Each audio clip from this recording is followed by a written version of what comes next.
You guys are just stupid for not realizing that I owned the site. You guys are the dumb ones for not realizing that I was deceiving you. Right? You fucking idiots.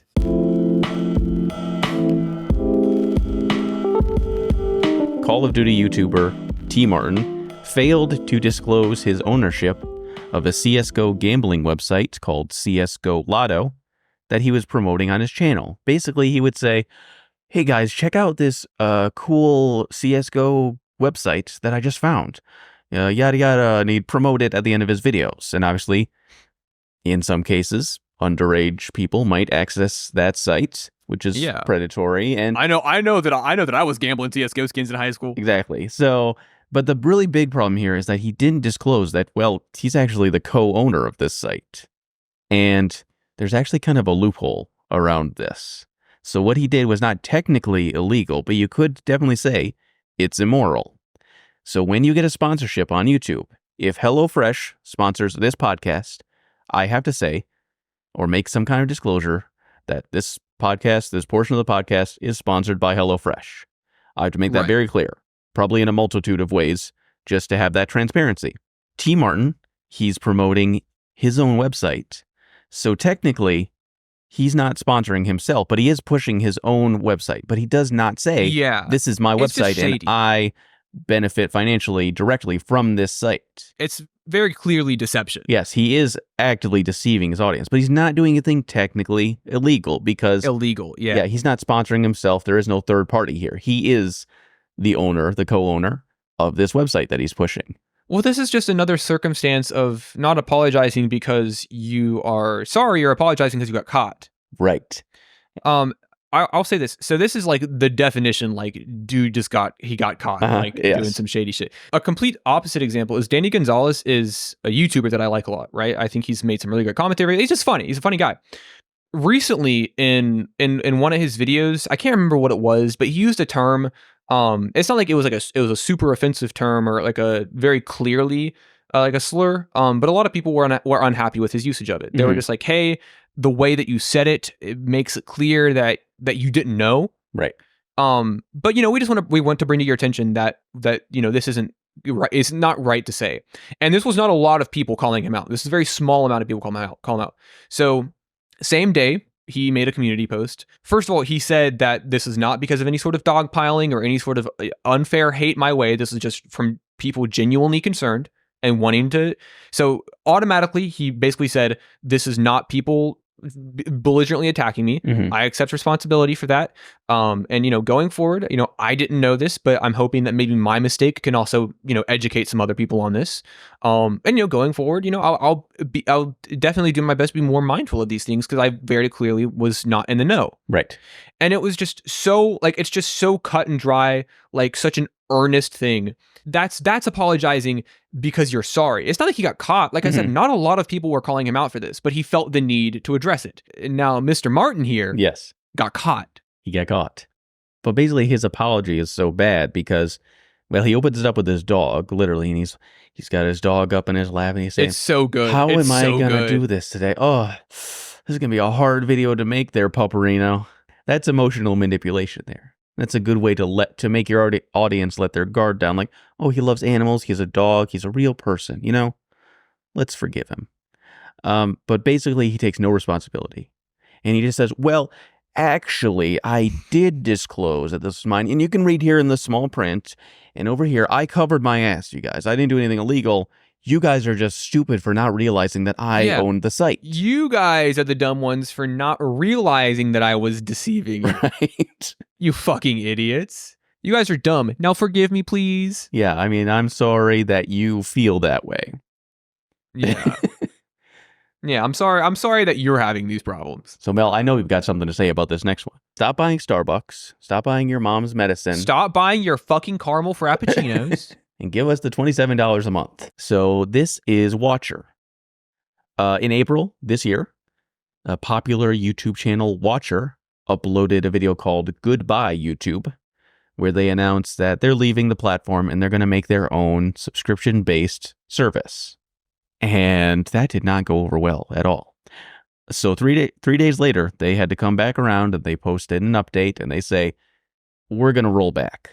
these changes. So Mel, what did they do wrong here? What's the crime they committed here?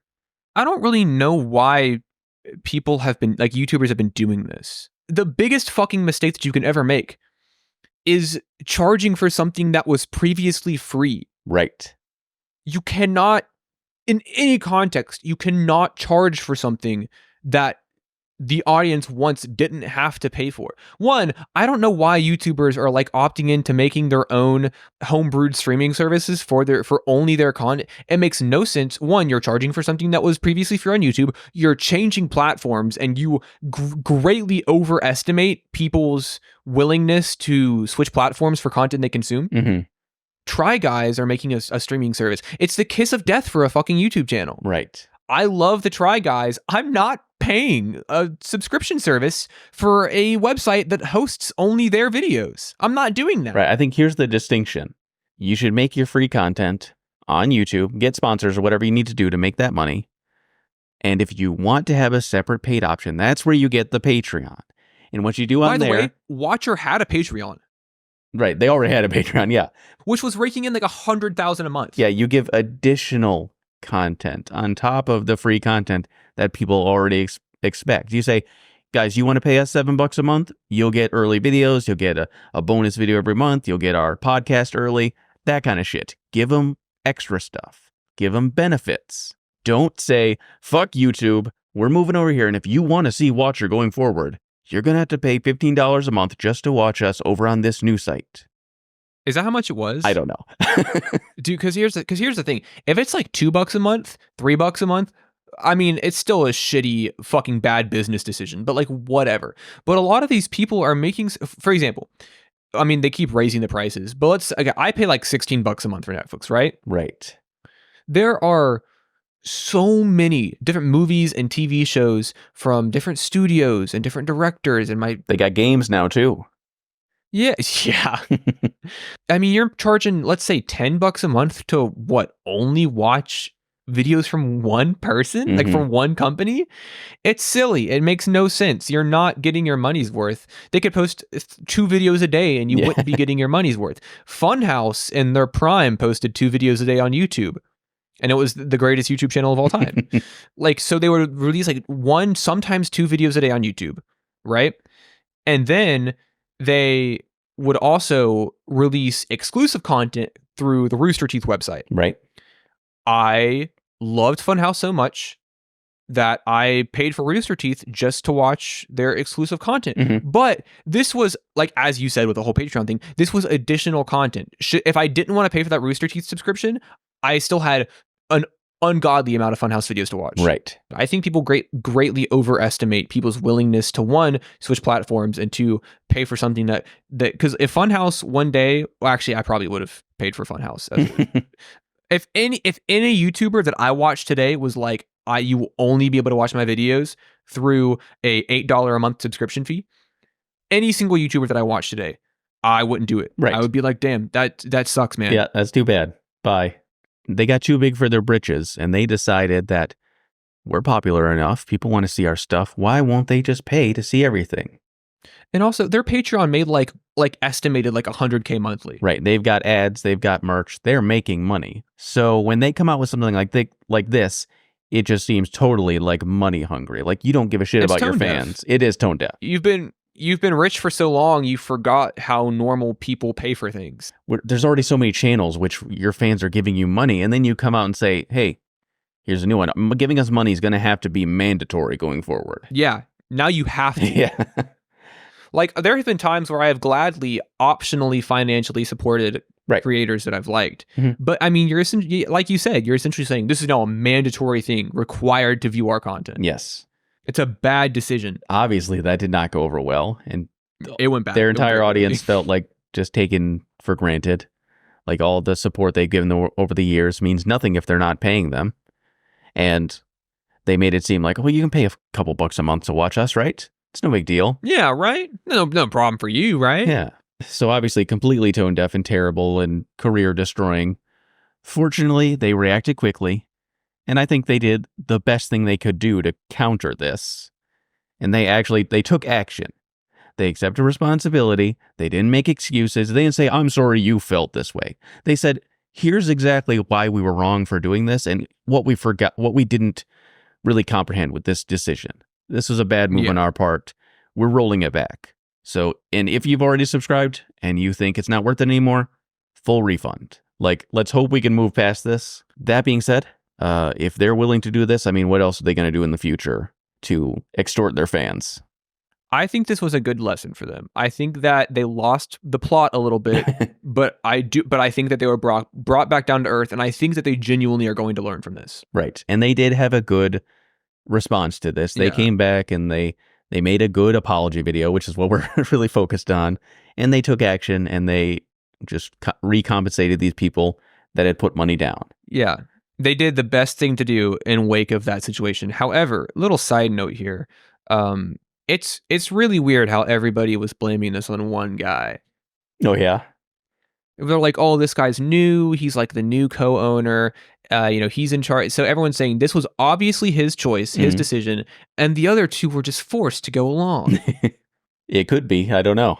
It was probably the new guy's decision, but like these are grown adults managing a business. Like everybody had. It's not like something I really want to get into. It's just it's weird that people were dogpiling this one guy and viewing the other two guys as victims. Well, the other two probably had dollars in their eyes too. My partner loves Watcher. She loves the ghost hunting videos where they go to all these different locations. Right. She loves them. She loves them so much. She watches them all. I don't think she'd pay for it. She's already paying for it in a way. I mean, not directly, but she's watching ads. She's giving them views and all that. I don't think she's paying a monthly subscription. Of course. She loves those guys. Right. She's not paying a monthly subscription. But yeah, if they were suddenly behind a paywall, she, just like many other people, would just say, nope, not doing it anymore. Yep. Is she a big enough fan where she subscribes to their Patreon or buys their merch or something? If you're a big fan of Watcher, well, and you want to support them, that's the thing you do. That's the way to do it. Yeah. Well, YouTube can be pretty bad about paying people actually per view, and it's very inconsistent, and you can get demonetized, and you really have to rely on sponsors and other sources of income being a YouTuber. And that really transitions nicely into our next announcement. We're announcing the Long Couch TV. This is our own streaming service where going forward, you're going to have to pay us $27 a month. that doesn't include additional fees, like processing fees, and like convenience fees, for example. So if you want to continue watching the Long Couch, pay up, suckers. Yeah, pay up, you fucking morons. And it's your fault for being a broke bitch if you can't afford our generous offer. Listen, stop buying Starbucks. Stop buying your mom's medicine. Stop buying your fucking caramel frappuccinos. And give us the $27 a month. Yeah, stop buying Starbucks. Start carpooling to work and pay us a ludicrous amount of money to provide just fucking nothing. Subscribe for more videos and shorts from The Long Couch. Follow the link in the description below to stream full episodes on Spotify. And keep up with Carl and Mel on Instagram and Twitter.